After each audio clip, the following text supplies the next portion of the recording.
Time with Shebrew Royalty features remedies for inner healing and outer beauty. Real-time conversations with sisters in the Hebrew Israelite community, focused on healing our spirit, mind, and body, which will contribute to the healing of our nation as a whole. Sip a cup of tea, wear your favorite turban, tea, or tunic, and enjoy tea time with Shebrew Royalty.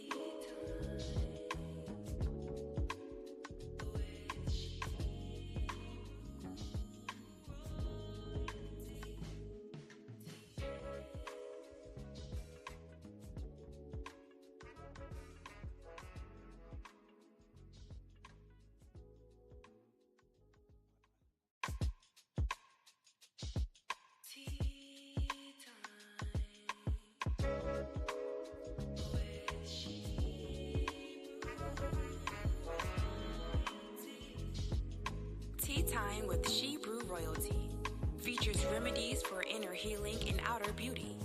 Real-time conversations with sisters in the Hebrew Israelite community, focused on healing our spirit, mind, and body, which will contribute to the healing of our nation as a whole. Sip a cup of tea, wear your favorite turban, tea, or tunic, and enjoy tea time with Shebrew Royalty.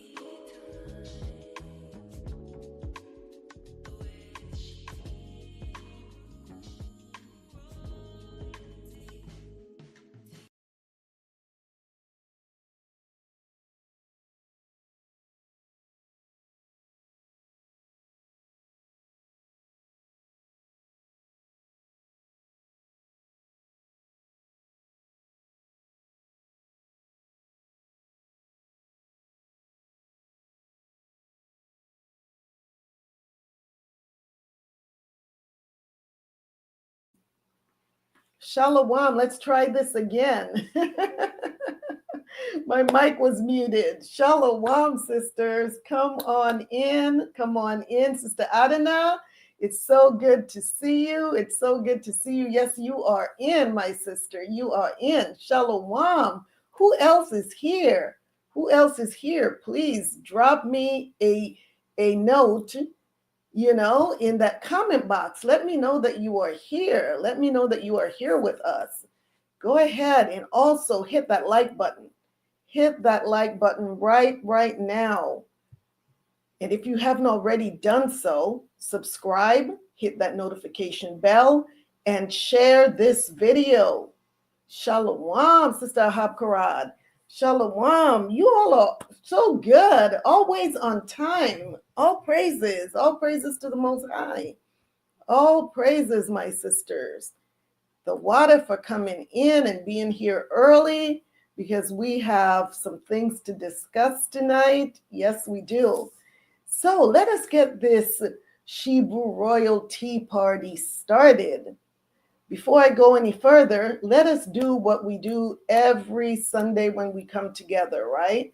We give a big praise to the Almighty, AHAYAH ASHAR AHAYAH. I am that I am, the God of the Hebrews and the Shebrews, in the name of His Son YASHAYA, whom the world calls Jesus Christ, and the Holy Spirit, Rawach Qadash. Yes, all praise, honor, and glory for bringing us back another week. Yes, sisters, I am your hostess, Qala Yakachaa, and I humbly thank you for joining me on this broadcast today. The water, thank you so much. So, sisters, how was your week? We always want to check in. I always want to check in with you and see how your week was. How was your Shabbat? How was the Shabbat? I know those of us that gathered together yesterday, we had an amazing time as usual. And my week was also as usual, very busy, but also very productive.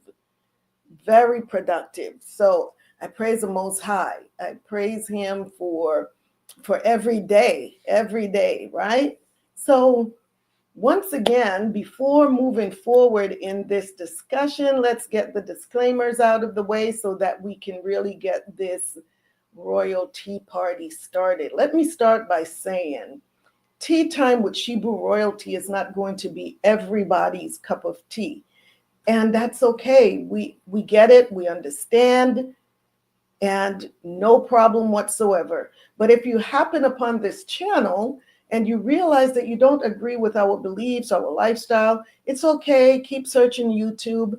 And I am sure that you will find your perfect cup of tea and your perfect flavor. You owe that to yourself. But I do ask that you not leave any derogatory statements or comments in the comment box, because that would be distasteful. We would really appreciate that, and we thank you in advance. Sister Ahab Karat says, my week has been convicting, but I'm grateful. All right. Okay. Conviction is good. That's good. That's good. You're on the right path. When you're not convicted, that's a whole other story right there, right? I think we all go through that, sis. We all go through that. So we are grateful. We are grateful for that. All praises to the Most High. Khan. So also, although I am a licensed physician assistant and certified functional nutrition informed professional, and I will be touching on topics of health and wellness on my broadcasts, such as tonight, what we will not be doing is utilizing this platform to diagnose or treat anyone's illnesses. If you are experiencing any medical problems whatsoever, please consult your healthcare practitioner. And the views that you will hear on this channel are the views of myself or my guest, and not those of any particular church or organization. Shalom, Aquat Sierra, Shalom. Regal Royal, Aquat. Khan says you're a Regal Royal self, right? I don't know if you watched, you probably did watch the last two broadcasts where I gave a shout out to you. And I'm going to shout you out again tonight, sis, because you inspired one of the bath soaks that is now called Regal Royalty Bath Soap. Yes, you inspired that. So Thawada, sis, I had to give you that shout out. Thawada. So good to see you. All praises to the Most High. So let's move forward and let me introduce you to my guardian doc. As much as we don't like to, sometimes it is necessary for us to seek out medical care. So I would like to share with you another option to keep in mind, and this is myguardiandoc.com. Let me get this video up here on the screen for you.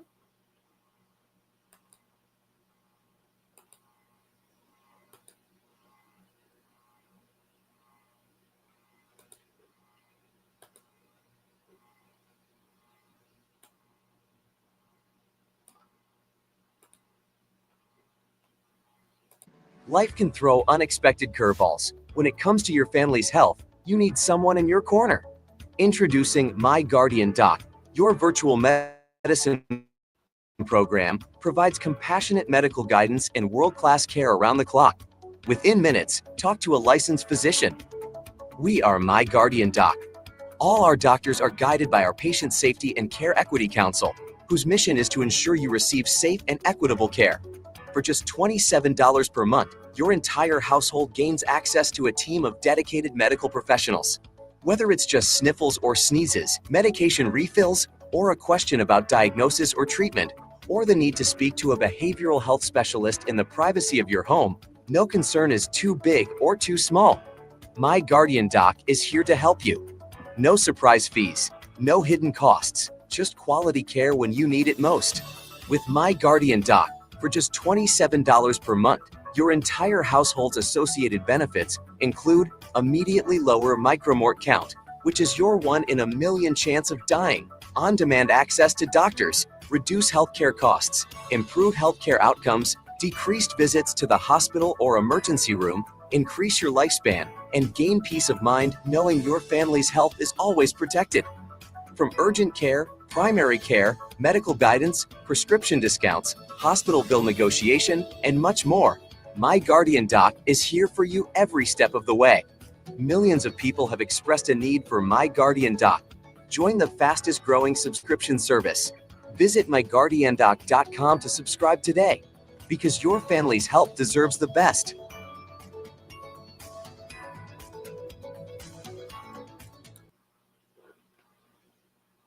So that is My Guardian Doc. And for more information, as the video states, please visit the website myguardiandoc.com. And to sign up for coverage, you can find the subscription link for Tea Time with Shebrew Royalty viewers in the description box just below this video. Awesome. If you haven't already done so, sisters, please share, like, subscribe, hit that notification bell. I hope you're wearing your favorite turban, tee, tunic, or dress. And that being said, let's sip some tea and have healthy talk. Let's get this royal tea party started. So, a couple of weeks ago, I premiered my long-awaited website, ShebrewRoyalty.com. ShebrewRoyalty.com. I am going to put that right up here on the banner for you all. Please visit ShebrewRoyalty.com. I hope that you've had the opportunity to check it out. If you haven't done so yet, please check out ShebrewRoyalty.com and see what we've got to offer there. So let's take a moment to just go over. I just want you to see some of our offerings. I also mentioned last week that we're going through some transitions already with our products.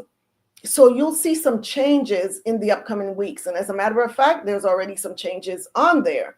And we'll go over that. In the meantime, let's check it out and see what we have to offer. And let's see what changes have occurred since last week. I am going to pull that website up and let's talk about ShebrewRoyalty.com for a minute.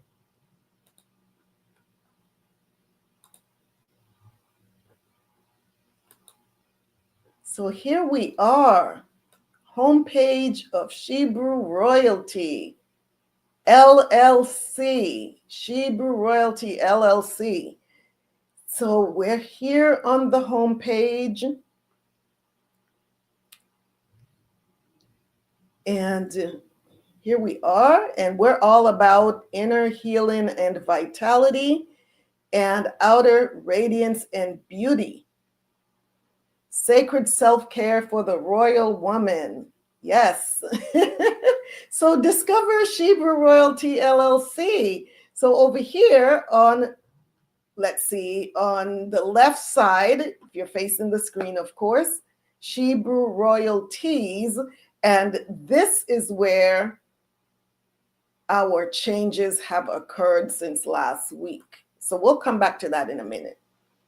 And then we have our story here. You can just go and get caught up and read our story. And then over to the right is Shebrew Royalties, our temple treasures, which is a luxurious range of temple treasures, bath soaks, body scrubs, lip balms, body butters, hair oils. Outerwear is coming. The outerwear, many of you have already seen my purses. And so those have not made it to the website yet, but coming soon.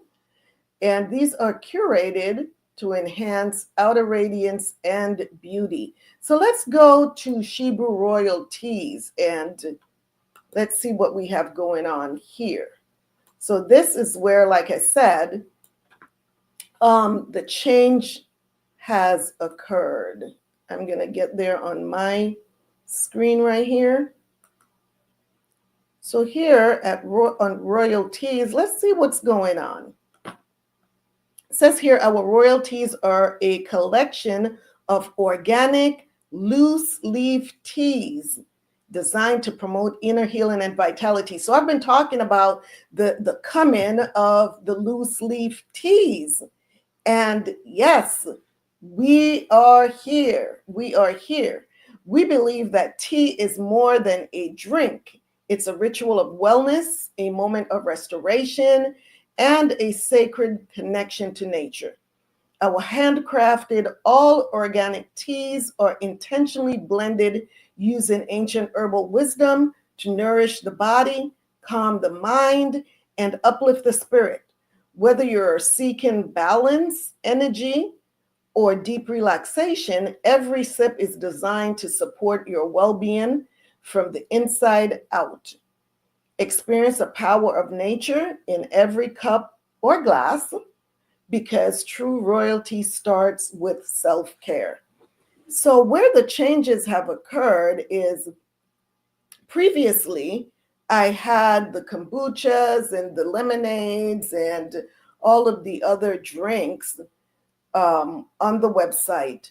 However, it's really difficult to ship those drinks. It will be very expensive, and the shipping process is really difficult. So those drinks have been taken down because primarily they were for the local customers here in my local area. Because those of you that are in different states or even in different parts of Texas, it would be really difficult to get those drinks to you. But I have been working on the loose leaf tea blends, and so that is what you're expecting to see very soon on this page. So here's the big news. Let's go to big news. Our big news. We are currently updating our menu, which will be comprised of our Shebrew royalty organic loose leaf tea blends that are fit for a queen and rooted in wisdom. And we will also be featuring a bold, earthy, and fortifying Hebrew royal tea blend that is crafted for the king. So stay tuned. All right? Because what's the queen without the king? So, yeah, we are, I mean, I can't wait for you all to taste these teas. Of course, I'm working now on not just the blended, but also the packaging. So it's a work in progress, right? But coming very soon, the Royal Teas menu for inner healing and vitality. Here we go. And because the sorrel, here we have other favorites. Favorites, the delicious, healthy, it's a sweet, tangy, super healthy Caribbean beverage infused with warm spices. And the sorrel, I actually made a tea bag out of the ingredients so that you are able to steep this tea and this incredible drink at home. You can do it yourself. So I'm selling the dry ingredients in a tea bag, so you are able to actually steep this and make the sorrel. And it is so delicious. It is so delicious. And the aroma, oh my goodness.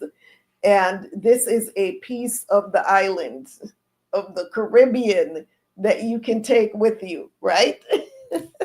So just add water and your favorite sweetener and follow directions for steeping, which is included. So currently, that's the only tea that you see on the menu. However, within the next couple of weeks, expect to see the menu grow. We have some very delicious, healthy teas come in. So that is the biggest change that we have on the website thus far. But once again, let's go over to Temple Treasures so you all can see what we have over here. And I'm just going to go through this really quick. Please spend some time on the website and just get to know the products and what we are offering. We have luxurious bath soaks such as the Royal Renewal Bath Soak, and all of the ingredients are on there, so you get to see exactly what you are putting on your skin. And everything that is on here, these are all organics and natural products. Nothing created in a laboratory with a name that has 50 letters that you can't pronounce, right? So yeah, look at what we've got here. We've got the Royal Renewal Bath Soak, the Sacred Glow Bath Soak, the Royal Awakening Bath Soak. So sisters, in your your relaxation time, your self-care time, this is what you want to do. You want to just get in that bath and just soak and relax, and maybe even sip a cup of tea, or who knows, a glass of wine, and just relax. Regal Royalty Bath Soak, Aqua Sierra, Regal Royalty Bath Soak. Your inspiration right there. Luxurious Lavender Bath Soak, Sacred Sensuality Bath Soak. And then we have our face and body scrubs and butters. So we have the Melanin Majesty Facial Scrub, the Royal Glow Facial Scrub, which this one is for acne-prone skin. So if you have acne-prone skin, this is the face scrub that you want to use. Melanated Sugar and Spice Body Scrub. You are going to be glowing, and I am so serious. I am so serious. Your skin is going to look amazing, amazing. I am so serious about these products. Salt of the Earth Royal Body Scrub, Royal Radiance Body Butter, Melanin Majesty Body Butter, and Sacred Calm Body Butter. And then here's the hair oil. And if your hair is dry and brittle, this is the hair oil for you. And look at the ingredients that are in here. I'm going to go over this really quick, just so you can see all of the ingredients that are well known to promote hair growth and hair health and scalp growth, scalp health as well. So we have here the ingredients is fenugreek seed, moringa powder, nettle leaf, Jamaican black castor oil, pumpkin seed oil, baobab oil, jojoba oil, grapeseed oil, amla oil, horsetail grass extract.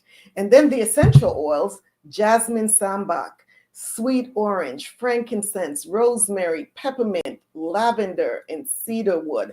And this oil smells so delicious. It really does. So let's feed our hair with all of those good nutrients. Now let's talk about the lip balm.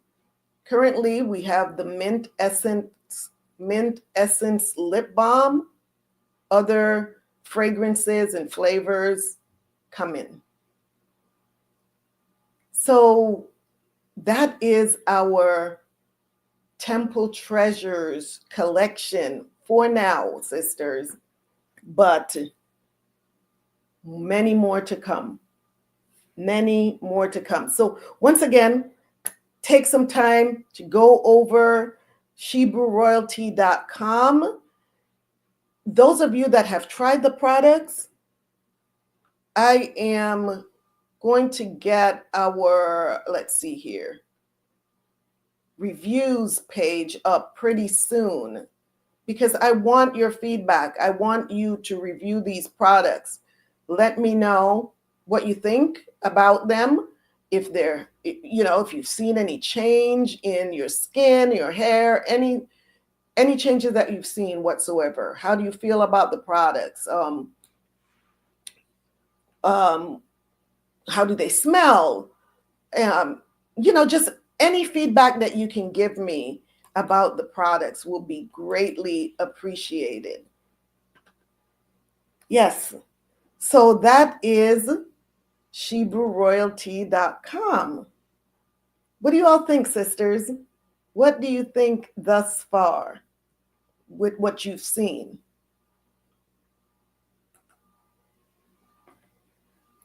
Are there any products that you're interested in learning more about? If you are, you can always send me an email to ShebrewRoyaltyBiz@gmail.com, or go on the website and you can click on the link on the website to send me a message. Ask any questions that you may have about the products, and I will be so happy to respond and update you. So, and remember, the teas, the loose leaf teas are coming soon, sisters, within the next couple of weeks.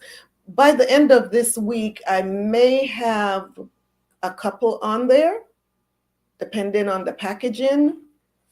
But in the next couple of weeks, most high willing, for sure. Yeah.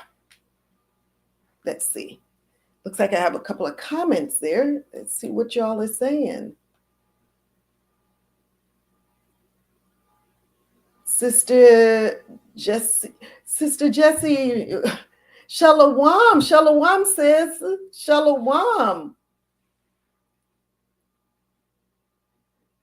Do you have samples you can share with the local body of what in particular, sis? I can bring you samples. Khan, anything in particular that you would like? Of course, with the bath soaks, that might be a little. Let's talk about that. Let me know exactly what product you're talking about. For sure, the body butter, the lip balm. Let's see here. Maybe the bath soak.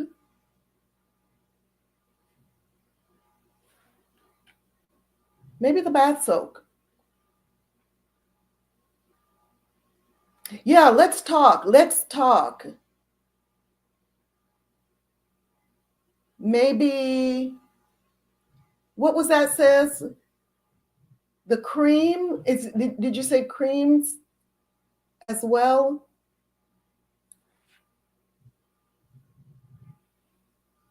The creams, the body butters, the body butters.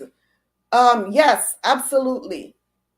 Yes, I can definitely give you a sample of the body butters. Khan. Yes. So send me, or we'll talk. You can call me. And yes, if there's anyone else from the local body that wants samples of anything, yes, let me know and we'll work it out. Of course.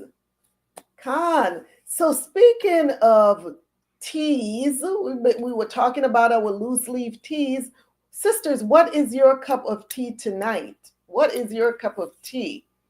I'm going to ask, Sister Zion is saying that she can't hear anything. Can everyone else hear me okay? Can everyone else hear me okay? Sister Zion is the only one that I'm hearing that from. So if someone will drop a note, a message in the chat box for her to let her know that, okay, you can hear. All right, sis. Awesome. So Sister Adana, you're having matcha tea tonight. Awesome. Yes. Sister Phyllis says she can hear. Awesome. Khan, Sister Zion, Khan, it must have been, your volume must have been turned down or something. Awesome. All praises.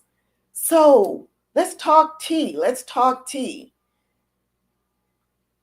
Sister Adana is having matcha. Well, my cup of tea tonight, as a matter of fact, based on our topic tonight, I am featuring a tea that is inspired by our topic tonight.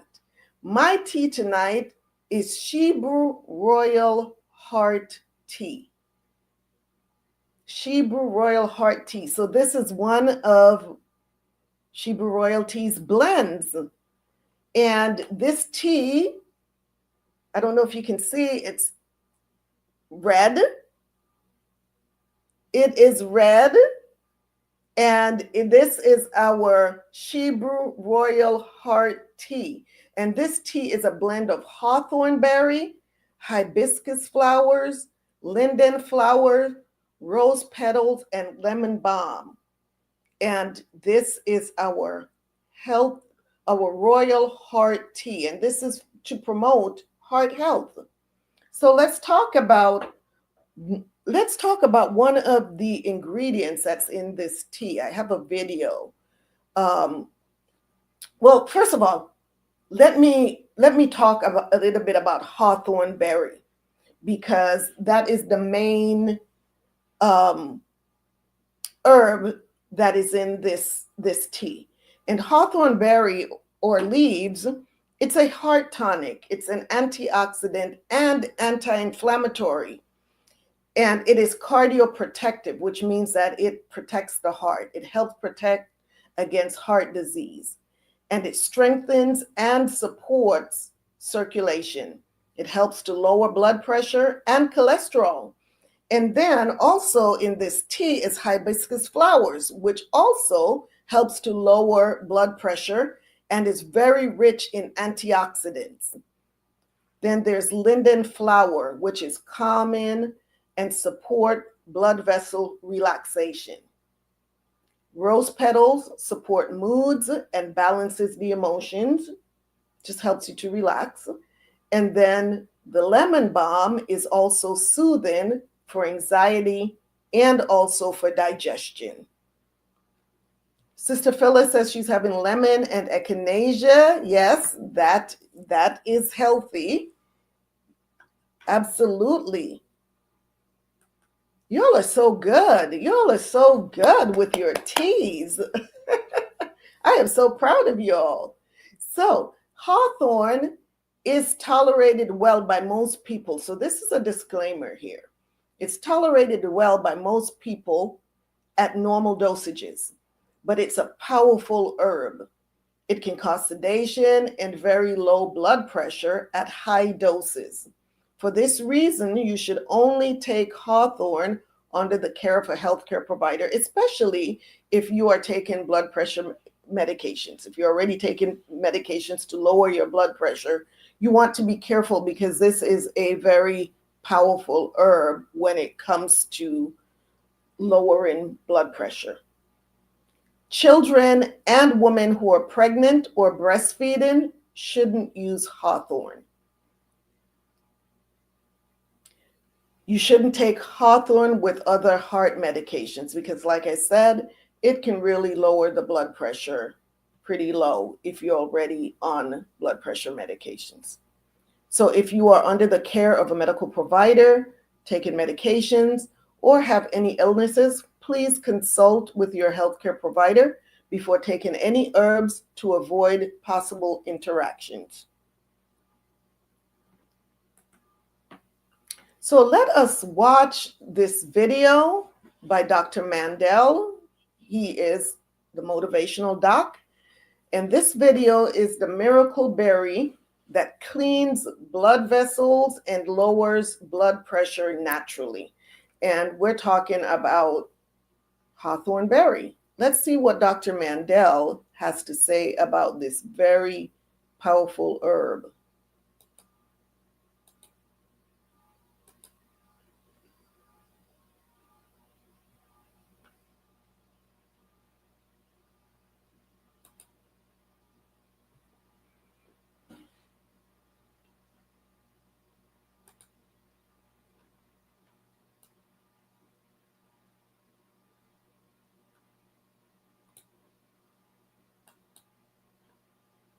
Here are some hawthorn berries right here. They're dried. I'll tell you where you can get them from a little later. But hawthorn berries are a remarkable natural remedy recognized for the extensive benefits, particularly for our cardiovascular health. This helps our arteries. The heart's an essential organ, constantly working to pump that blood throughout our body so oxygen is getting to all the cells so you stay healthy. There's one thing about hawthorn berries. It's rich in polyphenols, flavonoids, and antioxidants that contribute significantly to enhancing our heart function and promoting arterial health. These compounds work synergistically to improve the body's production of nitric oxide. That's a critical molecule that plays a significant role in our vascular health. You see, nitric oxide helps relax those blood vessels. It improves their elasticity, lowering our blood pressure. And when you include hawthorn berries in your diet, this helps mitigate the risk of hypertension. It enhances blood flow and enhances blood circulation, which are both crucial factors in preventing cardiovascular disease. So when we are discussing the impact of hawthorn on arterial health, it's essential to highlight how these berries assist in reducing arterial plaque buildup. There are numerous studies that indicate that regular consumption of these hawthorn berries, right here, leads to improved cholesterol profiles. And they lower the levels of low-density lipoprotein, which is our bad cholesterol, and increases the levels of our high-density lipoprotein, which is our good cholesterol. It's the high-density lipoprotein that searches through those arteries to prevent that plaquing, to bring that low-density lipoprotein back to the liver so it can be excreted out of the body. But hawthorn berries reduce the risk of atherosclerosis. And that's that plaquing that continues to build up in those arteries, eventually blocking off blood supply to our heart that we call a heart attack, or to our brain that we call a stroke. And hawthorn berries also exhibit blood sugar lowering properties because elevated blood glucose levels can cause significant damage to our blood vessels over time, making its regulation crucial for heart and arterial health. So by help stabilizing these blood sugar levels, hawthorn berries further contributes to protecting the cardiovascular system. Now, while you can eat these hawthorn berries, they do have a pit inside, but preparing them as a tea is a very, very effective method to extract their beneficial compounds. Steeping dried hawthorn berries in hot water not only allows for better absorption of these nutrients, but also makes it more beneficial for those polyphenols to become more bioavailable. And so when we make hawthorn tea, you want to use 1 to 2 teaspoons of dried berries. You can even start out with 1, see how it reacts. Steep them in a boiling water. I like to put it in a hot cup, put a little cover over it for about 10 to 15 minutes. This will retain those essential oils and nutrients. You can drink this tea once or twice daily for optimal cardiovascular health. This will give you that soothing, clarifying experience while delivering that heart-healthy nutrients to your body's needs. And you can add a little bit of ginger, cardamom, cinnamon, raw honey to your hawthorn tea into your daily routine. This will definitely be a delightful way to support your cardiovascular health. And for optimal effects, it's recommended to enjoy the tea regularly, potentially establishing a type of routine either in the morning or evening, whatever works best for you. Consistency not only maintains the levels of beneficial compounds in your system, but it encourages that calming ritual that can aid in overall well-being. So overall, hawthorn berries serves as a potential ally for heart health. With their ability to enhance nitric oxide production, it improves cholesterol levels, it stabilizes our blood sugar, and promotes arterial flexibility. So by embracing hawthorn through a tea or incorporating it as part of a balanced diet, by using even capsules or extracts, there's no question you're going to foster better cardiovascular health and protect one of your body's most important vital organs. And as with any remedy, it's always advisable to consult with a healthcare professional, your doctor, before introducing a significant amount of changes to your diet, especially if you have pre-existing problems or are taking medication as well. And if you're wondering where you get your dried hawthorn berries, you can get them at your health food stores, your herbal shops, your online retailers, your Chinese medicine shops, your farmers markets, your natural grocery chains. Your online herbal retailers, you can get them at many places. They come in a bag, they stay on the shelf a long time, but the healing medicinal properties of these hawthorn berries can do wonderful things to your cardiovascular system. I hope you enjoyed this video. Please share it with your friends and family. Please leave your comments below. And most important, make it a great day.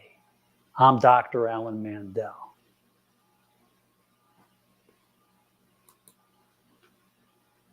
Very informative. Very informative. How many of you sisters knew that about hawthorn berry? How many of you consume hawthorn berry tea or supplements? It is really powerful. It really is. And it makes a delicious tea. All right. So sisters, once again, hit that like button, share, subscribe, hit that notification bell if you haven't already done so. We are about to get started. And I am still not on social media.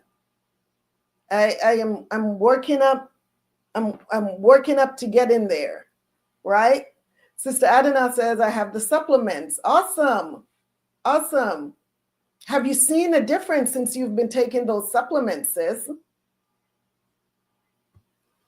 Sister Phyllis says this is the first time I've heard of it. Yes, please do your research. And I've been using hawthorn for a few years now.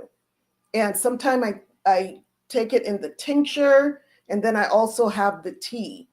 So yes, it's a very powerful herb, like you've heard.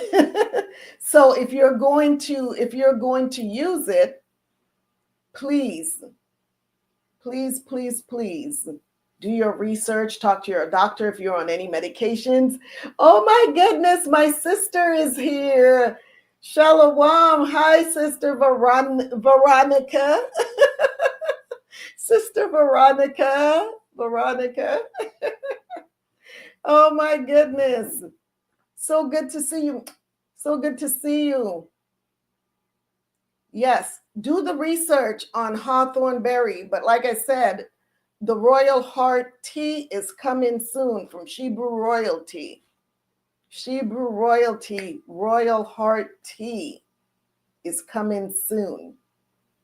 So hit that like button, share, subscribe, share on your social media platform these videos, sisters, because I'm telling you, other sisters need to know what we talk about here on Sundays. It's all about health. It's all about us getting healthy, staying healthy, maintaining our health so that we can live our best life the way that the Most High intended for us to live it. So, Yapa, sisters, beautiful, what did you all think about last week's show? For myself, I have been more mindful about my breathing, and I must say it really works. It really does work. It helps me to relax, lowers my heart rate. How about you? How about you all? Have you tried that the breathing mindfully exercises? The mindful breathing, the box breathing exercise that we tried last week. Have you tried it, and what do you think? Have you noticed a difference in your heart rate, your relaxation? Have you noticed that you're able to relax better with this breathing exercise? So I always aim to touch on topics that I believe are relevant, important, and necessary for enhancing our quality of life. So I look forward to getting your feedback and hearing how we can improve, or if there are specific topics that you would like for us to discuss on this show. So please drop me an email. Those of you that have my phone number, you can text me, And let me know if there's any specific topics that you would like for us to discuss. All right. And I'm going to put the email address here, shebrewroyaltybiz@gmail.com. That's the email that you can send me a message to. So that being said, and without any further ado, it's showtime, and not at the Apollo, right? But right here on Shebrew Royalty. So let's jump right in. Tonight's show, which I believe is another very, very important topic. So as I mentioned last week, I retired a couple of years ago from my long-term career as a medical provider, as a physician assistant. I also mentioned that I really did miss I still do miss some aspects of being a healthcare provider. I do. And so Sister Afarat is here. Shalom, sis. Shalom, so good to see you. So, I mentioned that I missed some aspects of being a healthcare provider because that's what I had done for my entire adult life. And not only that, but I really believe that during that time that was definitely my purpose. And helping others has always been, something that I felt like I was created to do, helping others live a healthy life. And also being used by the Most High to do that, to help sustain life. That was my goal and still is my goal and my purpose. So I mentioned that, back in 2020, a lot of things changed. And I knew that the Most High was moving me in a whole other direction. And that hence, Tea Time with Shebrew Royalty came out of that, because this platform allows me to be able to do the things that we're doing tonight. We're talking about tonight cardiovascular health. It really helps me to help you and to help myself to stay on course with living a more healthy and productive life. And so, which led me to becoming a CPR and BLS instructor, because I still missed, there was just something that I felt was missing. And not going back into a clinic, I really believe that's not going to happen again, is me going back and practicing in a clinic. But, you never know what the Most High has planned. But at this time, I really don't feel that is the path that I'm going to go back on. And this new path with becoming a CPR and BLS instructor, this I really do believe is the path that I need to be on at this stage to help to sustain life. And so, that being said, as a medical provider and CPR instructor, I recognize the importance of equipping others with life-saving skills that can make a difference during emergencies, whether it's at home, at church, in the workplace, or in the broader community, in the wilderness. Right? So it's important that we have these skills, because we never know when we're going to need them. We hope and we pray that we never have to utilize these skills, but if we have to, at least we know that we are able to. What do I miss the most? Sister Adana says, what I miss the most is believe it or not, my patients. I really miss the interaction, the relationship that I had with my patients.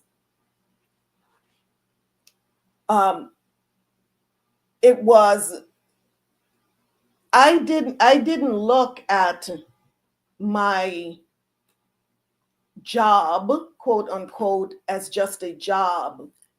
I looked at it, number one, as my assignment. I always would talk to the Most High and say, okay, I would know when an assignment that He has given me is ending and when He's getting ready to start me on a new assignment. And so I would go on my job and I say, I'm here. I would know that I'm here on an assignment for someone, that the Most High had sent me there to be there for someone or someone's. We your patients now. All praises, sis. God. But you are correct in that way, but that's what I miss, is to be able to sit there and really talk to the patients one-on-one and problem solve with them, and to watch them get better, and to see how the Most High, because I never looked at it as me doing this. I always incorporated prayer and listening to that voice that would guide me in how to treat these patients. And although there's a certain protocol that we have to follow, what providers need to understand is that people aren't numbers. And you can't always use this cookie cutter way of practicing to treat your patients. So you really have to get to know your patients in a deeper level than this surface, because that's how we tend to miss things. That's how we tend to miss things when we look at our patients. They walk in the door and we already assume that we know what the issue is and how to treat them without really getting to the root of the problem. And so that's what I took the time to do. And I don't say this because of pride or anything like that, but I know when you are dealing with people's lives that this is nothing to take lightly. And so this is something that I prayed about every morning before I went to work. I got up and I got prayed up so that the Most High could guide me on how to treat his patients, because they weren't real. They're not mine. They were his patients. And so that was the way that I approached every single patient that I saw. And because of that, me and my patients, we had a special relationship.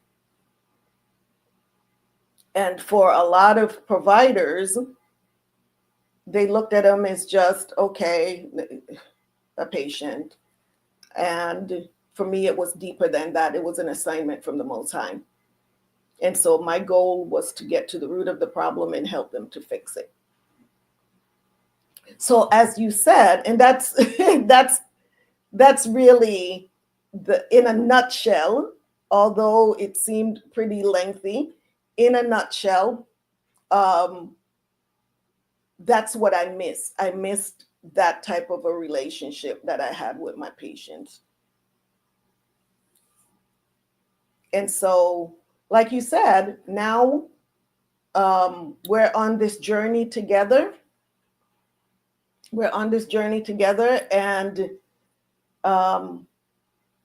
it's an amazing journey. It's an amazing journey, and I just thank the Most High for this assignment. For this assignment. This is my assignment. Yeah. Sister Adana says, oh, Sis says, I'm her patient too. Those docs miss you too. You make their life so much easier, I'm sure. All praises to the Most High. I tried to. I tried to. I really love what I did. I really did. So I'm here now, and this is my next assignment. This is my current assignment. This is where the Most High has me. And now going into CPR training with my new business, Qualified, QALAFIED. My name, training and certification, was established to do just that, to help others and equip others with life-saving skills that can make a difference during emergencies. And that's why tonight's show is so very important. It's so very important. We want to get in front of the issues that have the potential to cause us to be recipients of CPR or BLS, basic life support measures. And so we want to be in front of that. We want to learn for ourselves as well how to care for ourselves, how to care for those around us, so that we do not end up on the other end needing CPR or BLS. That's the whole goal of this session tonight, is for us to learn how to live healthier, how to protect our hearts. Khan, Sister Adana says, pray for me. I can't put my lips on some stronger lips, some strangers' lips. You won't have to. You won't have to. You don't have to. And you'll see that in the class. That was years ago. No, we have other methods now. So, yes. Come to the class, and you will see. Sister Zion says, I love that. The Most High certainly sends us on assignments to do his will. Yes, I headed to my next assignment too. It's amazing. Khan. Yes, Sister Adana, we will talk. We will talk. When it's time to sign up for the classes, do not allow that to deter you from taking this class. You need to take this class. All right? Let's yes.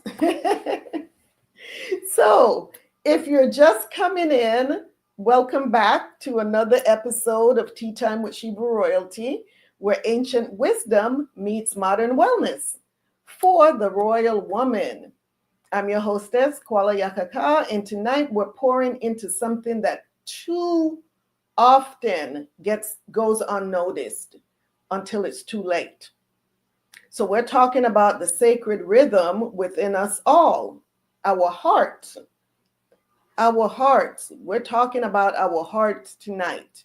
So this episode is titled Matters of the Heart, What Every Woman Should Know. And we're diving deep into 4 foundational truths every woman needs to know. The first one is understanding women's cardiovascular health. Number 2, why heart disease shows up differently in us.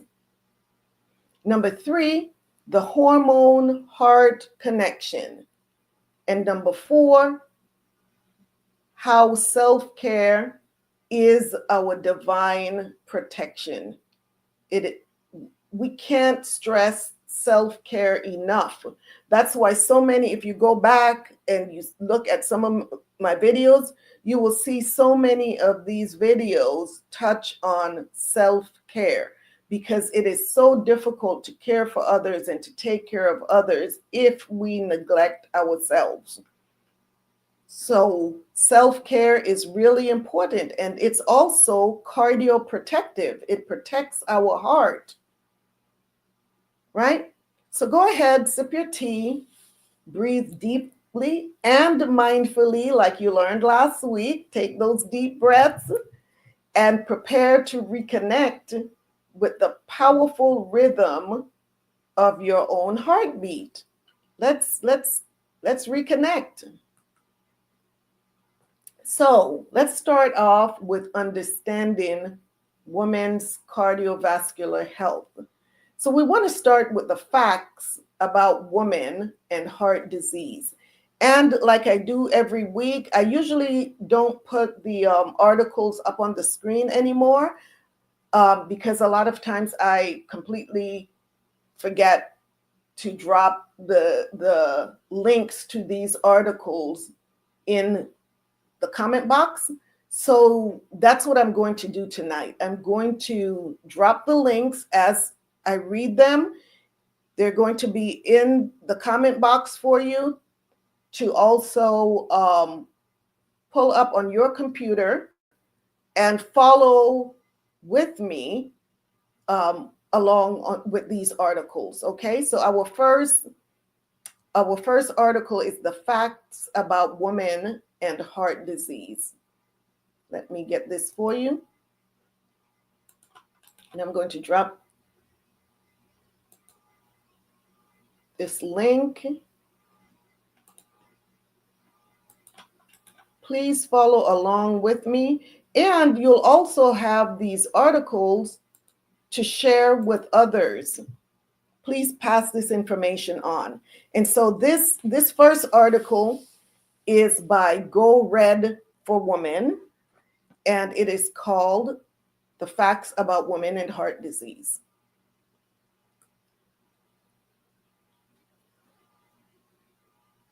So here it says, fact, cardiovascular disease is the #1 killer of women, causing 1 in 3 deaths every year.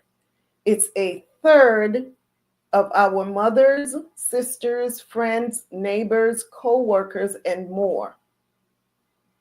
It's a third of the women we can't bear to live without. Fact, cardiovascular disease impacts some women at higher rates than others. But the simple truth is that most cardiovascular diseases can still be prevented with education and healthy lifestyle changes. Fact, heart disease and stroke can affect a woman at any age, making it vital for all women to understand their personal risk factors and family history. Women can also experience unique life events that can impact their risk, including pregnancy and menopause. Furthermore, research shows that stress may impact health, making it important for women to understand the mind-body connection and how to focus on improving both their physical health and mental well-being. So it says here on the upper right-hand side, cardiovascular disease is the #1 killer of women, causing 1 in 3 deaths each year. Fact, losing even one woman to cardiovascular disease is too many. So here are 10 other facts you need to know about women and cardiovascular disease. #1, cardiovascular disease kills more women than all forms of cancer combined. And yet only 44% of women recognize that cardiovascular disease is their greatest health threat. Number 2, among females 20 years and older, nearly 45% are living with some form of cardiovascular disease, and less than 50% of women entering pregnancy in the United States have good heart health. Is that shocking? Yeah, because you don't hear a lot of these facts that we're going to go over, we don't hear about often. Number 3, cardiovascular disease is the number 1 killer of new moms and accounts for over 1/3 of maternal deaths. Black women have some of the highest maternal mortality rates. Number 4, and we hear that all the time, but do we hear why? Do we hear why, and what do we do about it? Number 4, overall, 10% to 20% of women will have a health issue during pregnancy, and high blood pressure, preeclampsia, and gestational diabetes during pregnancy greatly increases a woman's risk for developing cardiovascular disease later in life. So those, what's in blue right there, those are links that will take you into the information on each of those conditions. So if you want more information on the high blood pressure, click on that link, the preeclampsia and gestational diabetes. Click on those links and that will give you more information. Number 5, going through menopause does not cause cardiovascular disease, but the approach of menopause marks a point in midlife when women's cardiovascular risk factors can accelerate. Making increased focus on health during this pivotal life change is crucial. And we're going to talk about that. Number 6, most cardiac and stroke events can be prevented through education and lifestyle changes, such as moving more, eating smart, and managing blood pressure. Number 7, 51.9% of high blood pressure deaths, otherwise known as hypertension or the silent killer, are in women. And out of all women, 57.6% of Black females have hypertension, more than any other race or ethnicity. So sisters, why do you think that is so?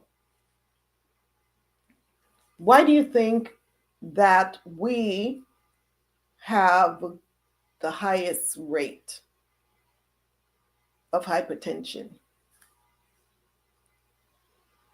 Could it be our diets? Could it be our sedentary lifestyles? Could it be our stress levels?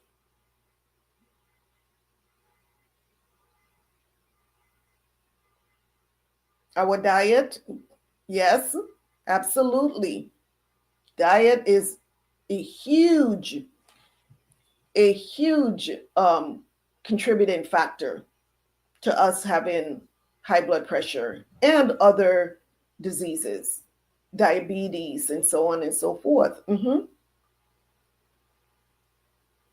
To be honest, sis, not sure if I trust these numbers. Why do you not trust these numbers?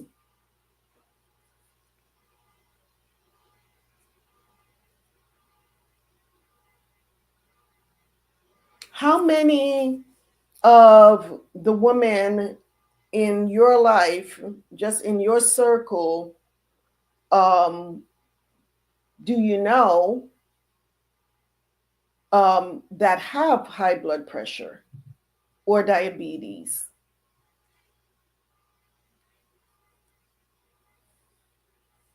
Because as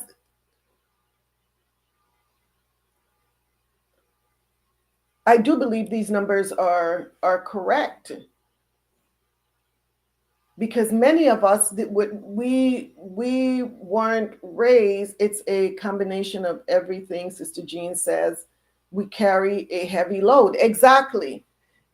So diet, sedentary lifestyle, which means that we're not getting up and exercising as we should, and stress. Stress is huge in our community, Sister Adana, because they want to put us in fear so we can go to the doc and then be placed on meds.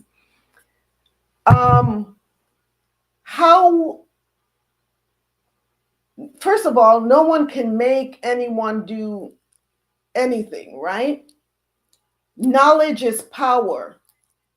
Knowledge is power. So once you have this knowledge, you can now choose to say, okay, let me look at my diet and see if I'm eating too much salt, if I'm eating, a lot of pork products. What does my diet look like? Am I getting enough vegetables? The things that I am told is supposed to be healthy for me. And if we're placed on meds, I'm reading what you say here. And if we are placed on meds, well, the numbers, first of all, if you're being placed on meds, it's because you were diagnosed with high blood pressure, right? So at that point, you now get to choose whether you want to be placed on meds or you want to lower the blood pressure, attempt to lower the blood pressure naturally. So this is why we're talking about this, is so that we don't ignore the fact that we do have a lot of risk factors for high blood pressure, diabetes, and so on, and say, oh, well, I'm going to ignore it because they just want to put me on meds. That's not the correct approach. The correct approach is, what do I do now that I know that I'm at risk for this? What do I do? Number one, I can go out and purchase a blood pressure monitor myself and monitor that, right?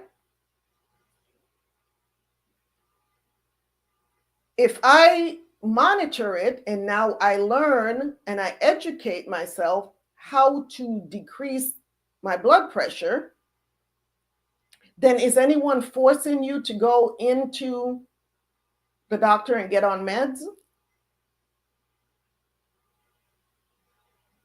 But the proof is in the pudding. Look at what Veronica says here. More than half the females in my life have one or more of the following. So the proof is in the pudding. But they don't tell you what to eat to lower the blood pressure. They just put you on meds. The majority of Black women will take the meds. But once again, that does not change the fact that we have the highest numbers, right? We have the highest numbers. So, and now everybody has one of these things right here. Everyone, no matter where you go in our communities, have one of these that they use to research certain things, whatever is of interest to them. So why would you not use one of these things called a smartphone to learn how to lower your blood pressure? So we can't keep blaming others. We can't put the blame on the system if we are not willing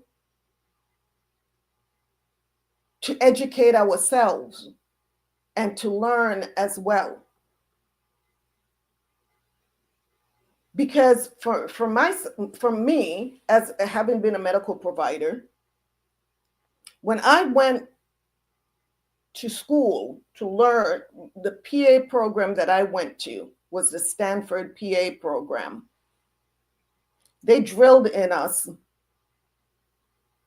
before putting someone on blood pressure medication or medication for diabetes, unless these blood pressure, these numbers were astronomically high, where they were really at risk for an event. Let me just put it that way, just to keep it simple. The first thing that we do is teach them about diet and exercise. Monitor them for a period of time to see if it drops. And that's how I handled my patients. Referring them to dietitian, nutritionist, before starting them on the meds, giving them the opportunity to lower the blood pressure naturally. But we also have to admit that in our communities, a lot of it is laziness, where we will have time to research other things and do other things, but when it comes to our own health, we're not taking the time to educate ourselves. What we say is, well, my mother had high blood pressure, so, you know, I'm going to get high blood pressure. And when it does show up, you just accept it. Mom was on meds, so now I'm going to get on meds. So there has to be a conversation that is had in our families, because we cannot, those of us that know, those of us that are educated, it is now our responsibility to educate those that are not educated. Those in our circle that are not educated, it is now our responsibility to reach out to them and teach them, and to not allow them to accept that because this is what mom or grandma had, that means that this has to be my path as well. So this is where family and community comes in, where we help each other, right? So we can't keep blaming the system when we continue to eat the wrong things, when we continue to not exercise, when we continue to indulge in certain behaviors, smoking and drinking and so on and so forth. We can't blame others.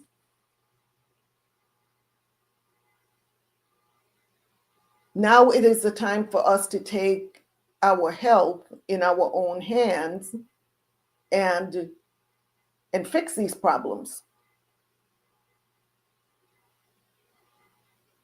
And yes, we have to educate ourselves. Absolutely.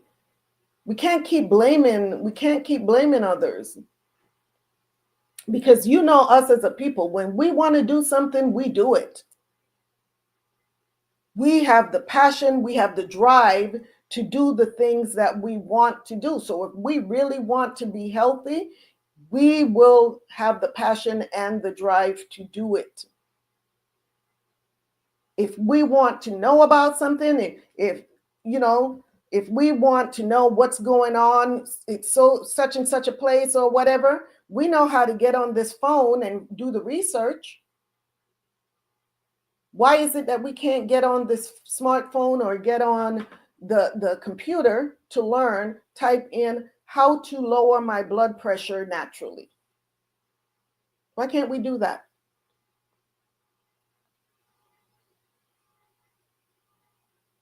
It runs in our family, but who is going to break the cycle? Amen. Amen. That's key. And the reason it runs in the family is because if you continue to eat the way that your grandparents ate or your parents ate, because growing up eating a lot of pork, And a lot of, the food would taste so good because it has a lot of salt in it and it's seasoned really well. And then the chicken was fried with the skin on it, and the skin was nice and crunchy, and this, that, and the other. Oh, and it tastes so good. And then certain places where you go, you may have grown up in Louisiana, where what is that that dish? Oh my goodness, with the shrimp and the crab, and what is that? What's that dish that's very well known in Louisiana? Oh my goodness. It has all of the things that we're not supposed to eat in it. The shrimp, the crab, the oh my goodness. Gumbo. Yes, the gumbo. Thank you, sis. The gumbo. All of that. And grandma made the best gumbo, they say. And then, it's passed on from generation to generation. So if you eat like your grandmother and your mother, and they had high blood pressure, suffered strokes and heart attacks, then no, yes, it runs in the family. But someone has to at some point say, this ends with me. I'm going to teach my children differently. And, that doesn't have to be our path. So let's go back to the article here. Let's go to number 9. It says here, women are often less likely to receive bystander CPR. And this is very important to know. Women are often less likely to receive bystander CPR because rescuers often fear accusations of inappropriate touching, sexual assault, or injury to the victim. So imagine a woman suffers a heart attack. You have to bear you bear the chest. You bear the chest in order to make sure that you're in the right place. A lot of times we have to cut clothing off of the patient, the victim, right? And when I went through the CPR instructor training, this was brought out, that women are often less likely, and to go even further, Black women more so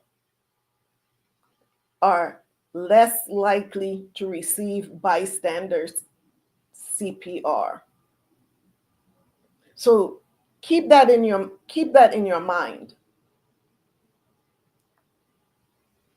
Because rescuers often fear accusations of inappropriate touching, sexual assault, or injury to the victim.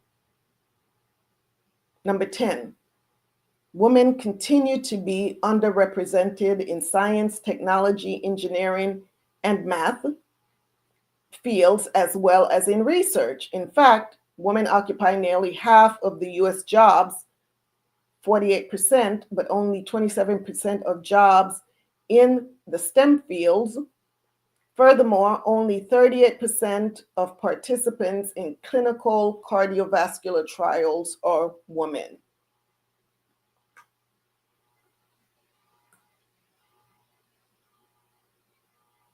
It says here, the American Heart Association Go Red for Women movement was launched in 2004 with the goal of raising awareness and fighting a woman's greatest health threat, cardiovascular disease.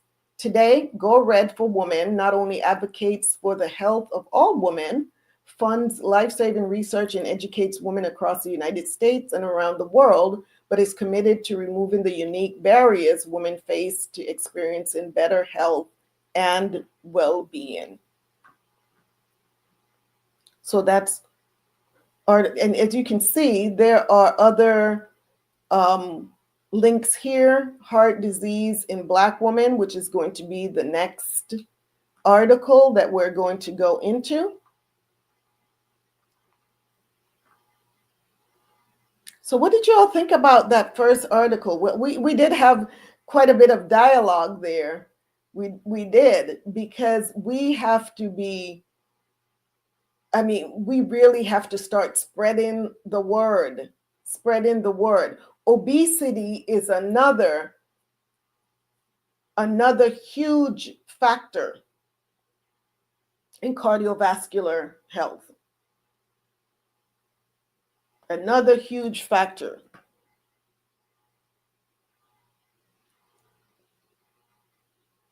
So these are the type of conversations that we need to have. These are the conversations we need to be having, because if we don't, then we continue. Once again, we just continue to go down the same path. So now let's talk about heart disease and stroke in Black women specifically. Let's talk about this. I'm going to put that article in here for you all as well.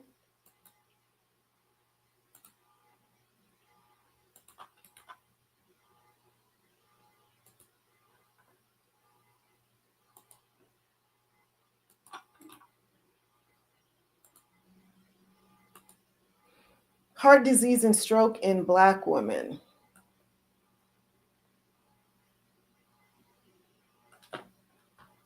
All right. And this article is also by Go Red for Women. It says cardiovascular disease is the #1 killer for all women, but Black women experience the highest burden. 59% of Black women ages 20 and over are living with some form of cardiovascular disease. That's why it's so important Black women know how to take action to protect their health. So this article is an example of the information that's put out there as a warning for us. Because it's telling us the statistics, right? So it says, here are some more unsettling stats about cardiovascular disease in Black women. Black women have the highest prevalence of high blood pressure. Only 25% of Black women have their blood pressure under control. That's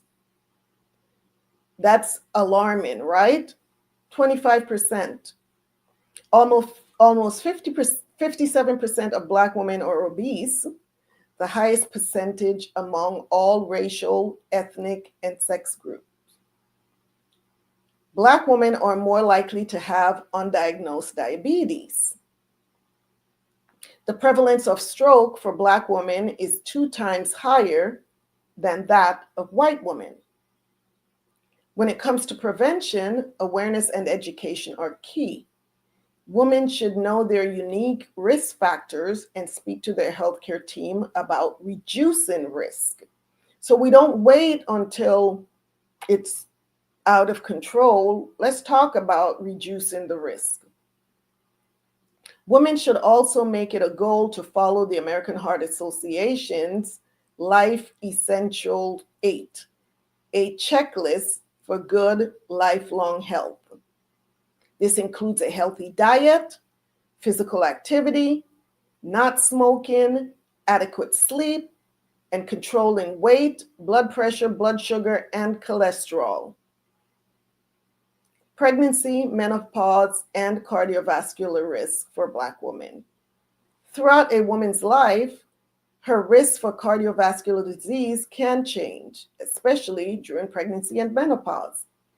Cardiovascular disease is the leading cause of maternal death in the U.S. Black women are more likely, Black women are more likely to develop pregnancy-related heart problems than other women. The rate of maternal mortality for Black women is 3.5 times higher compared with non-Hispanic white women. making it especially important for Black women to understand their risks for cardiovascular disease before, during, and after pregnancy. Leading causes of death are linked to postpartum cardiomyopathy, which is a type of heart failure, and blood pressure disorders, preeclampsia and eclampsia. Menopause does not cause cardiovascular disease. However, menopausal changes can impact cardiovascular health. Women who reach menopause before 45 years of age have a higher risk of cardiovascular disease, and many Black women experience menopause at younger ages. The age menopause begins can be influenced by length of menstrual cycle, worse cardiovascular health during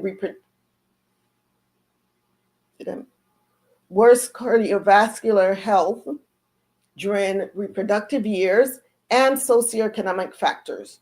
For all women, the years leading up to and after menopause are a critical time to care for their health. Though these statistics are alarming, there is hope. Black women can make healthier choices to lower their risk for heart attack, stroke, and other heart-related problems. Learn how to take charge of your heart health today. And there's a link right there.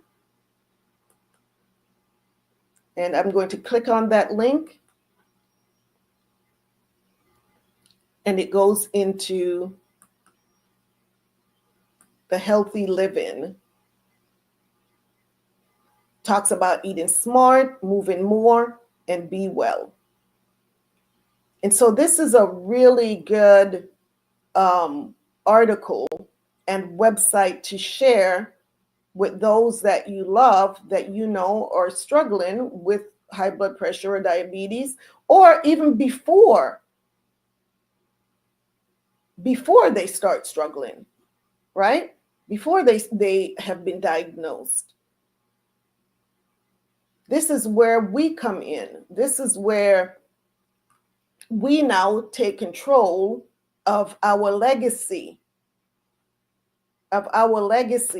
We get to choose now, what do we want to pass on to the generations after us? Are we going to encourage them to continue to live in the lifestyle that they're living, or are we going to sit down and have these kind of conversations and say, look, if you continue to eat this way, if you continue to live this way, if you continue to smoke, you continue to drink,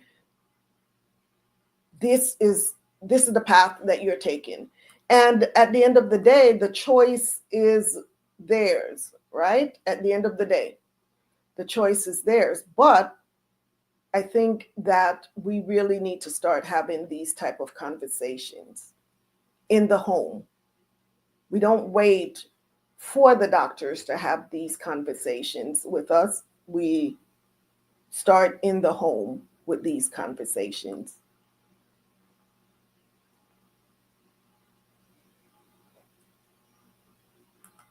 So let's see, where are we at now? Okay. So here's the truth. Heart disease is the #1 cause of death in women, more than all forms of cancer combined. But here's what's wild. Many of us don't even know that we're at risk. Why? Because we're nurturers. We're busy. And we often put ourselves last. And that's a fact. Those are facts. So what affect our heart health? High blood pressure, high cholesterol, diabetes, smoking, sedentary lifestyles, stress. Yes, stress is a major factor. And all of these things that I've listed, these are things that we can take control of. We can take care of our blood pressure. We can take control of our cholesterol by the way that we eat, right? Diabetes.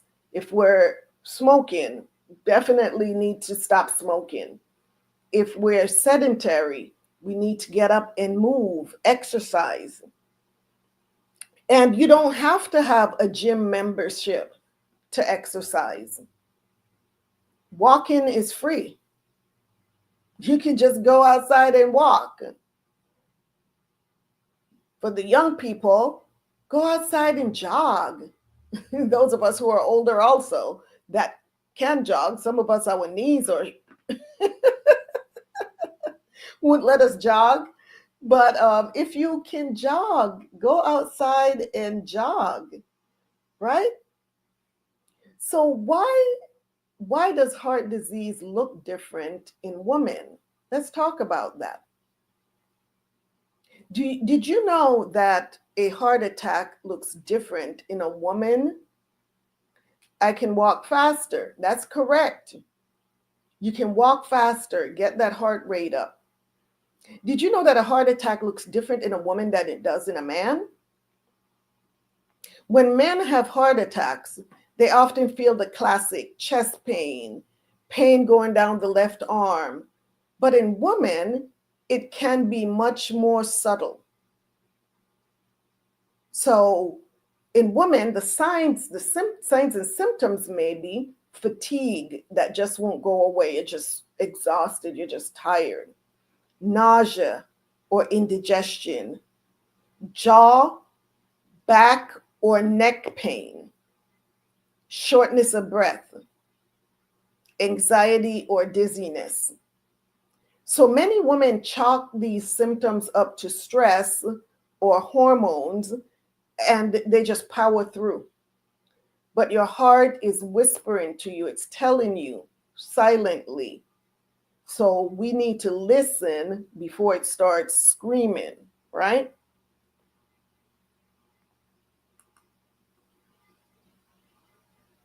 That being said, let's look at the warning signs and symptoms of heart attack and stroke. And this is another article, again, by Go Red for Women. They have some really good articles on here. Warning signs and symptoms of heart attack and stroke.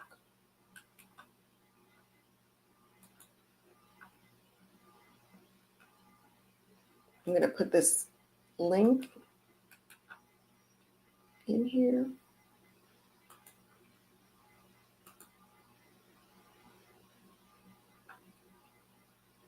All right.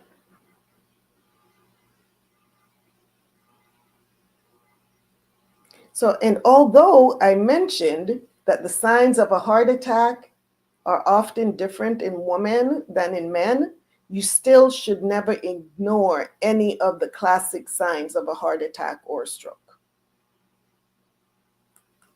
All right? You're having chest pain, pain going down your left arm. Don't say, oh, well, I'm not a man, so it can't be that. Listen to your body. All right, so here are the warning signs and symptoms of heart attack and stroke. And once again, this is by Go Red for Women. Heart attack and stroke are life or death emergencies. Every second counts. If you think you or someone you're with has any symptoms of heart attack or stroke, call 911 immediately. So here are some signs and symptoms of the heart attack. If you are having any of these signs, call 911 and get to a hospital right away. Uncomfortable pressure, squeezing, fullness, or pain in the center of your chest. It lasts more than a few minutes or goes away and comes back. Number 2, pain or discomfort in one or both arms, the back, neck, jaw, or stomach. Number 3, shortness of breath with or without chest discomfort. Number 4, other signs such as breaking out in a cold sweat, nausea, or lightheadedness. The most common heart attack symptom is chest pain or discomfort. And I had a patient that came in, and he was a younger guy. I think he was in his 30s, if I'm not mistaken. And he came in with pain in his shoulder. And As I'm looking at him, something just wasn't right about that shoulder pain. And I ordered an EKG. And one of my coworkers, another PA, he looked at me and he thought, why are you ordering an EKG? He just has shoulder pain. And I said, no, I believe this is more than just shoulder pain. And when we did the EKG, he was actively having a heart attack on the table. He wasn't complaining of pain in his chest. He was complaining of pain in the shoulder. So we had to get him evacuated out of there right away. 911, right? And even my coworker said to me, if that was me, and this was a strange thing that he said, but he said, I think he would have died. He said, because I would not have ordered an EKG. Another situation, this was an older man that came into the urgent care where I was working, and he was complaining of heartburn that just wouldn't go away. Same thing. Did an EKG. He was actively having a heart attack. One of the doctors that I worked with made the same comment. How did you know? What made you order an EKG? He was just complaining of indigestion. And that's, once again, I can't take credit for that. The Holy Spirit. That's who I can attribute that to. The Holy Spirit. Because these were not the classic signs, right? He didn't come in, neither one of them came in and said, I'm having pain in my chest that's radiating down to my left arm. Breaking out in a cold sweat. Shortness of breath. No, one was shoulder pain, the other was indigestion. And they were both having a heart attack actively.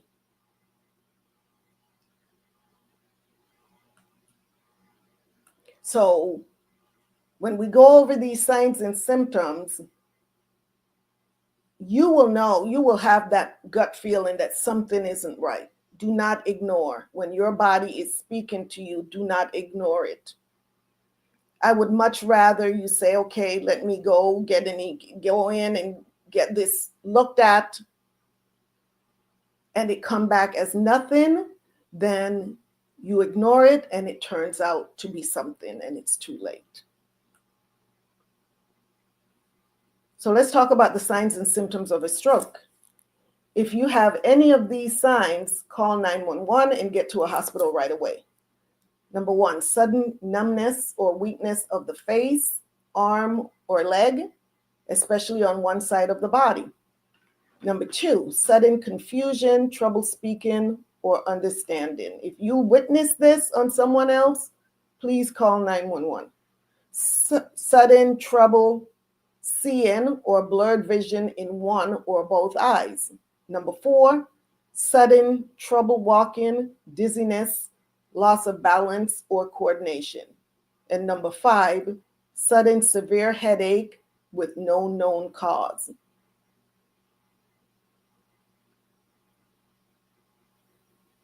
These are really important signs and symptoms not to be ignored.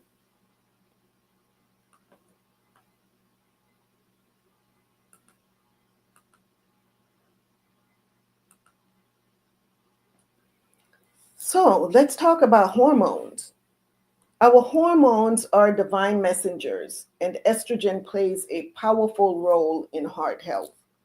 During our reproductive years, estrogen helps keep our blood vessels flexible and supports healthy cholesterol levels. But once we enter perimenopause, that's the time when you're going into menopause, and menopause, that protective shield begins to fade. So estrogen is very cardioprotective for us women. It really protects our heart. But when that estrogen level starts to decrease, that's when we no longer have that protection, right? This is when many women start to see rising blood pressure, weight gain, or cholesterol shifts, and no one is connecting the dots. Support your hormones through nutrition, herbs, rest, and stress reduction. It's not just about balancing moods, it's about guarding your heart. Stress reduction, I can't stress that enough. I can't stress it enough how important it is for you to reduce your stress. That's why we talk about that so much here on Tea Time. Sis, stress is not just emotional, it's physical. It affects your blood vessels, your blood pressure, your sleep, your digestion, everything. When you're under stress, how many of you have bloating and stomach pain and constipation and maybe diarrhea? All of that is coming from stress. If you have been diagnosed with IBS, irritable bowel syndrome, know that one of the triggers for that is stress. And that's why I teach and I live by sacred self-care. It's not a trend, but it's a return to wholeness. That's what it is. We have to return to wholeness. And this includes herbal teas. These are some of the ways that we can help to reduce our stress and to protect our heart. Herbal teas that calm the nervous system. And coming soon, our Shebrew Royalty loose tea blends. Soaking rituals, oh my goodness, that detox the body and resets the soul, such as our temple treasures, bath soaks. Intentional breath work, like what we learned last week, mindful breathing, and most importantly, prayer. Prayer. Also, saying no without guilt. You don't have to feel guilty when you say no. That's how you set boundaries and protect your space. Creating boundaries are important. So stress may be unavoidable, but burnout is not your birthright. Stress may be unavoidable, but burnout is not your birthright. You don't have to work yourself to the bone until you are burned out. Learn to take breaks. I know that's a hard one, sis. I know that's a hard one, but you and I talked about ways that to get around that. You and I talked about that. So we're going to talk about that some more. I'm going to follow up with you some more about that getting around it tactic. You have to, and you can't feel guilty about it. You cannot feel guilty about it. Yes, you have to, we have to protect our health, because the very reason why we say that we don't have time to protect our health, usually it's because we are there for others. We are there for others, helping them. But what happens if something happens to you? What happens if something happens to you? Then you're not able to help that individual or individuals anyway. So taking a couple of hours out of the day for yourself, to care for yourself, is not selfish. It's necessary.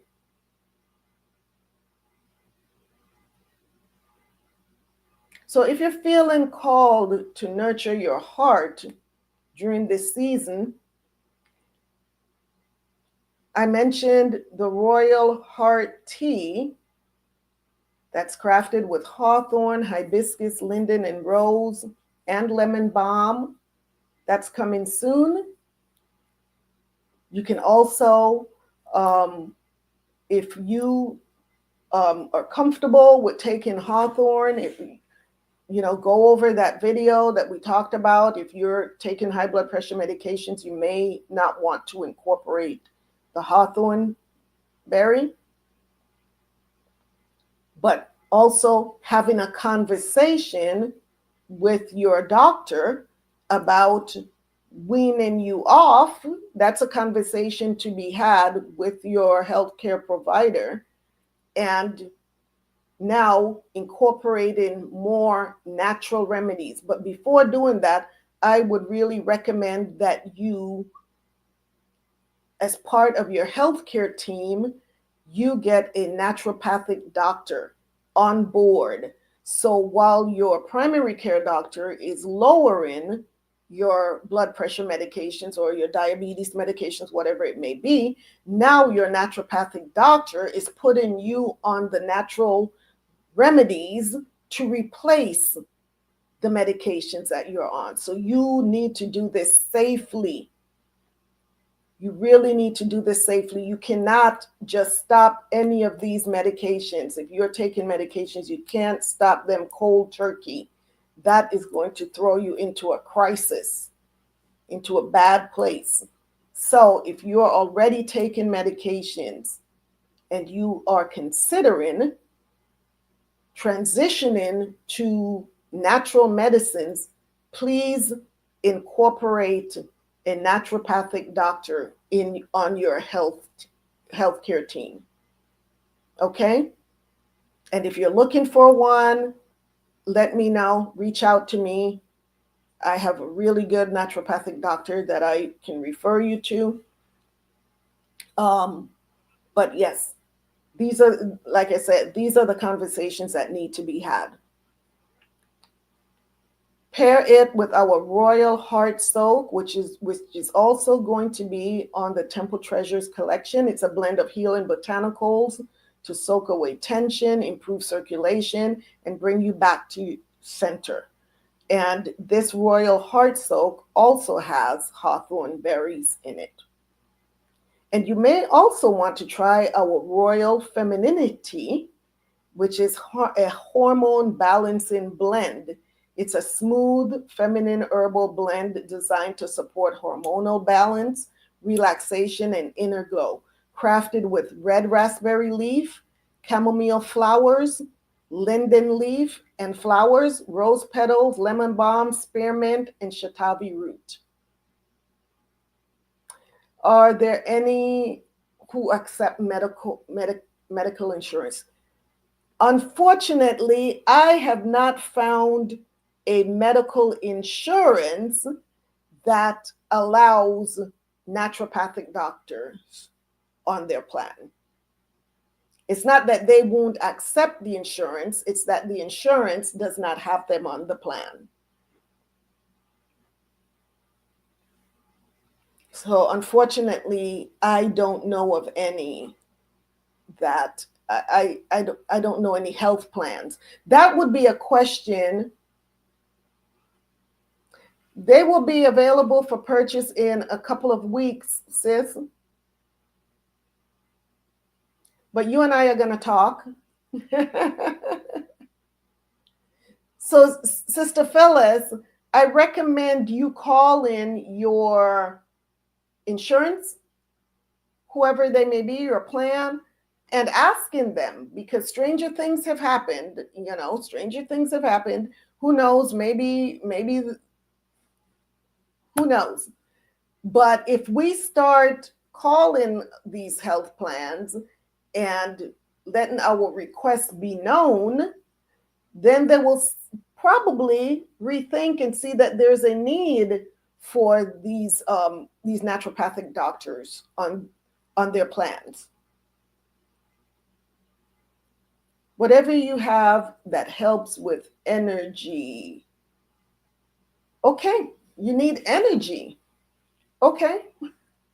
You look quite energetic, Sister Adna. Okay, but we'll talk.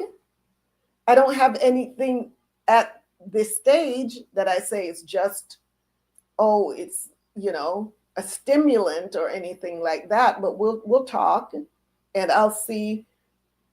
Maybe it's just hormones. Maybe you just need the hormone balancing, right? Maybe that's what you need. And once we address the hormone issue, because a lot of people drink coffee, drink a lot of caffeine to get energy, but not addressing the cause why I'm low energy. What is the cause for that? Are you anemic? What is going on here? Is it your hormones? More than likely, it's hormonal. So once we address balancing the hormones, then you will realize that you have energy. We don't want to just give something to a stimulant, something to give you that energy, because guess what? You're going to end up crashing again. So what we want is the balance. So that royal femininity will more than likely be what you're looking for to balance your hormones. But we'll talk, because I would have to go more in depth with you to find out what is the potential cause of the low energy. So we can talk about that. So all 3 products will be available for purchase in the next couple of weeks. So here's another article. 25 best foods and snacks for heart health. Please share this article. Share this article with family members, friends. And I'm just going to run through these really quickly. Let me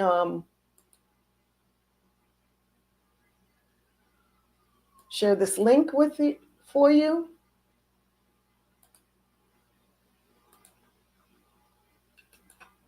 Old age. Oh, come on, sis. No. I'm not buying that, because I am sure that if we compare age, you will see that I'm not going to buy. I'm not going to buy that from you. Do you have any tea for respiratory health? We'll have to talk about that as well, because all currently I do not, but I can make some suggestions once I know what we're dealing with. All right. Once I know what we're dealing with, because there's different causes for respiratory issues. There's different causes. So, I mean, there's asthma, there's COPD, there's just so many different, there's allergies. So yeah, but we can have conversations for sure. So here are the 25 best foods and snacks to boost your heart health. And this is according to Good Housekeeping. So let's see here. I'm not going to read this whole entire thing, but I'm going to go through the list. Number 1 is barley, super healthy whole grain, comes in a range of forms: pearled barley, barley flour, flakes, grits, and more. Barley, I am not a barley person. I remember being a child, and I had a babysitter one time that, oh my gosh, every day it was barley, and every single day I would throw up. And I never got over it. So yeah. Barley is not my thing, but there may be some of you out there that like barley, but it's really good for cardiovascular health, according to this article, right? Number 2, oranges. Yes, I love oranges. I can do oranges. Number 3, low-fat yogurt. Number 4, cherries. Look at all this good stuff. Number 5, red wine. It says the research is mixed on this, but some studies show that a little bit of wine can be good for the heart because it contains resveratrol, an antioxidant.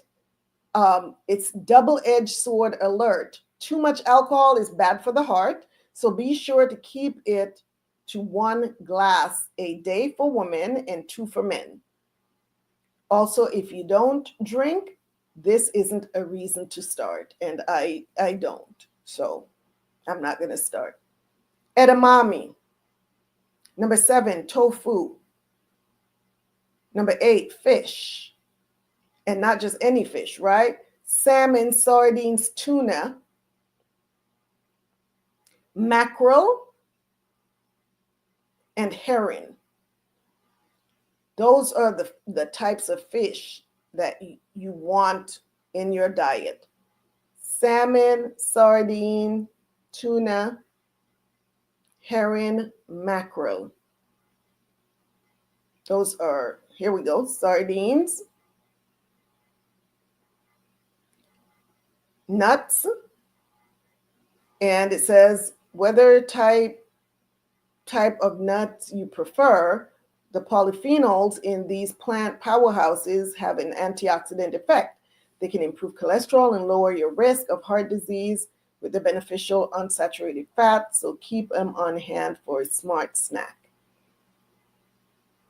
Number 11, walnuts. Walnuts are really good. Number 12, leafy greens. Number 13, Swiss chard.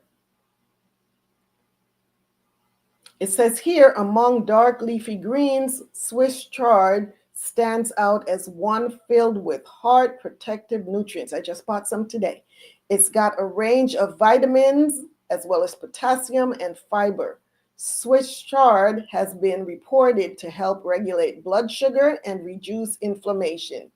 So these are all of the foods and the snacks that you want to incorporate in your diet. Oats. I love oats. Number 15, olive oil. Number 16, berries. Yes. Look at those. Pile more blueberries, strawberries, raspberries, and blackberries onto your breakfast, smoothies, and desserts. I pour these on top of my oats, on top of my yogurt. It says here, eating antioxidant-rich berries can lower LDL cholesterol, systolic blood pressure, and certain markers of inflammation, one meta-analysis found. All right, so berries. Number 17, beans. Number 18, avocados. Number 19, seeds, such as sunflower seeds, chia seeds, flax seeds.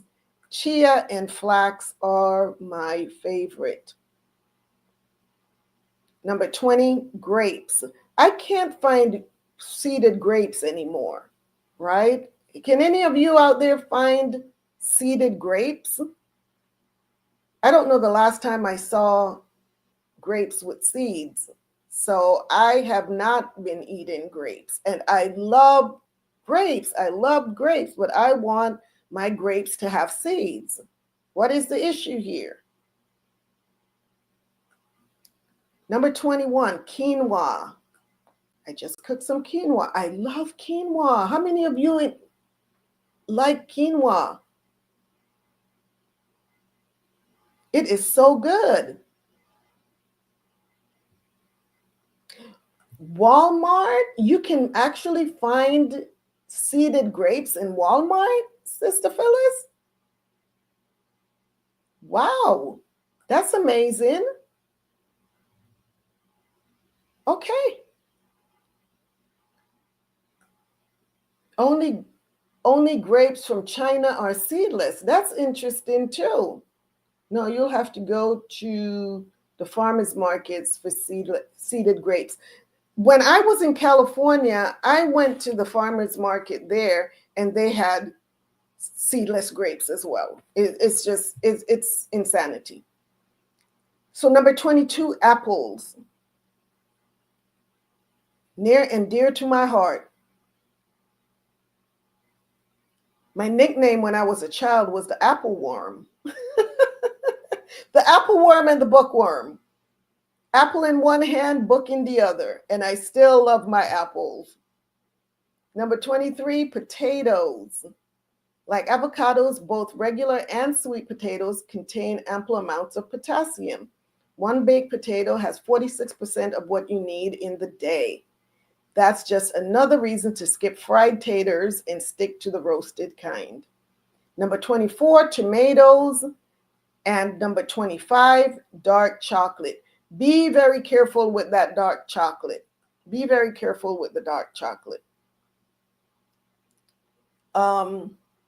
Yes, on one of my shows, I went into an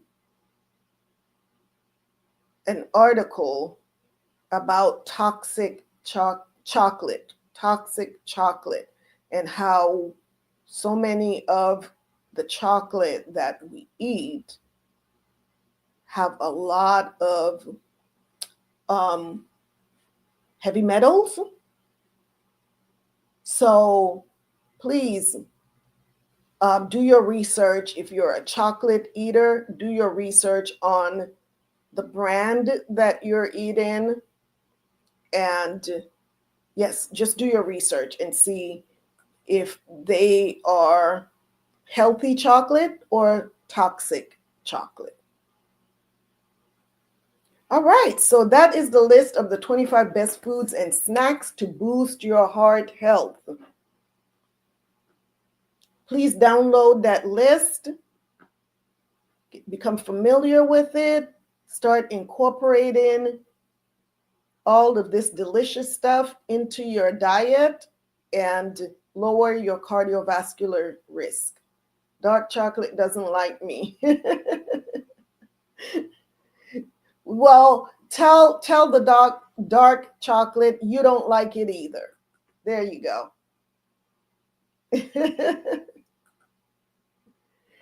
So, and finally, let's not forget the importance of regular exercise. It's a huge necessity to strengthen our heart and reduce our blood pressure. This exercise routine is just one example. I chose this routine because it is low impact and can be done in your home. A gym membership and expensive equipment are not necessary.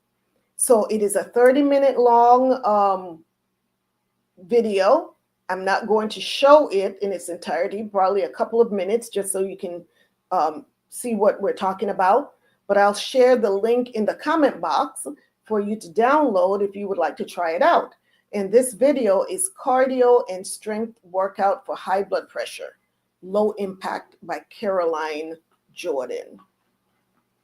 And I'm going to bring this up. And like I said, I'm not going, matter of fact, let me drop the link before I forget. I'm going to drop the link here in case you decide you want to try this workout.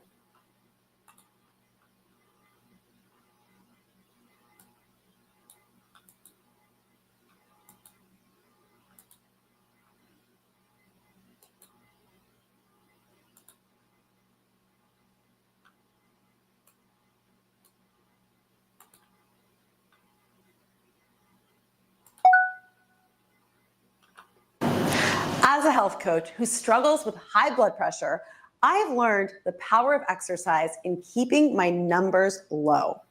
I want to share a simple routine you can do to lower your blood pressure and improve your health, all in the comfort of your home.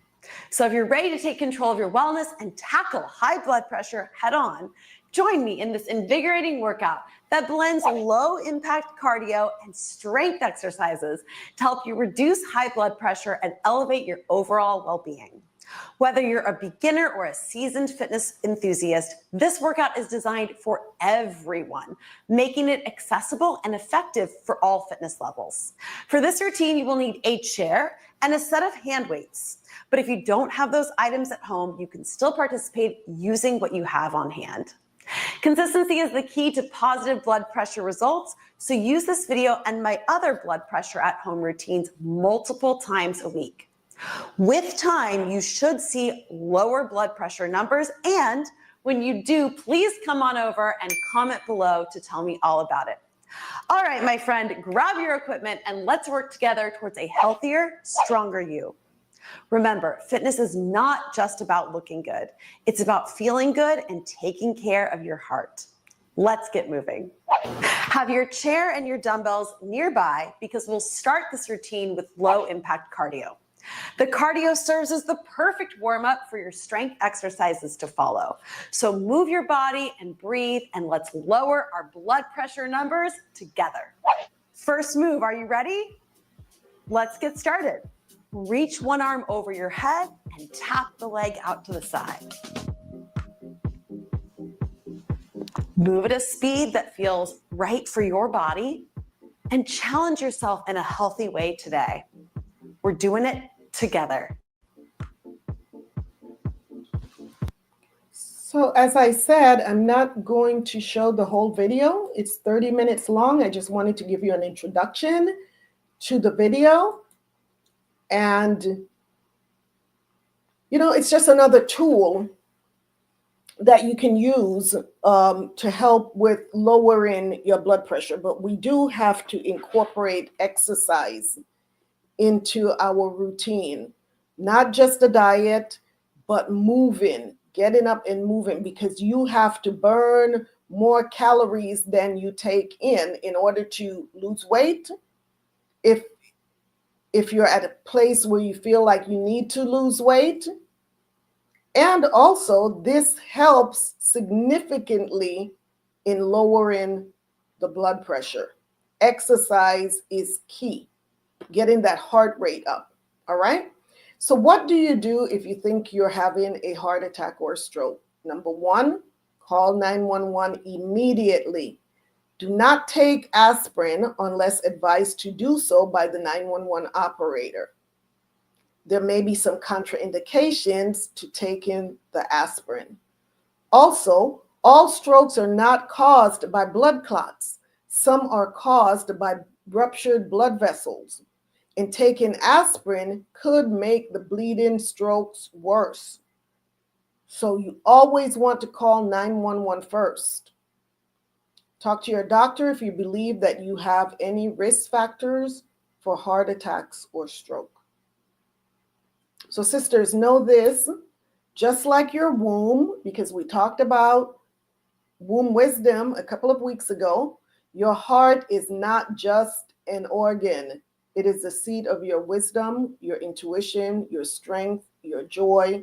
So we need to take care of it and protect it, not just for your family, not just for your work, not just for your legacy, but for you.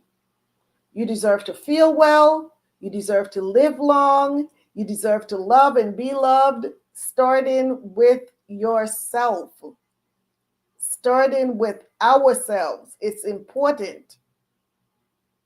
So sisters, if you have any questions, this is the time, drop your questions, or you can just email me, because I know we are, wow, it's already 9:45 here. Wow. Oh, thanks for hanging in there with me, sisters. If you have any questions whatsoever, please, I think my email is still scrolling on the banner there. Send me an email, shoot me a text. And yeah, I'm here for you. I'm here for you. Whatever questions you have in any way that I can help, please reach out to me. So my doctor has me taking an aspirin every day. Okay. Is it a baby aspirin? Is it a baby aspirin, sis?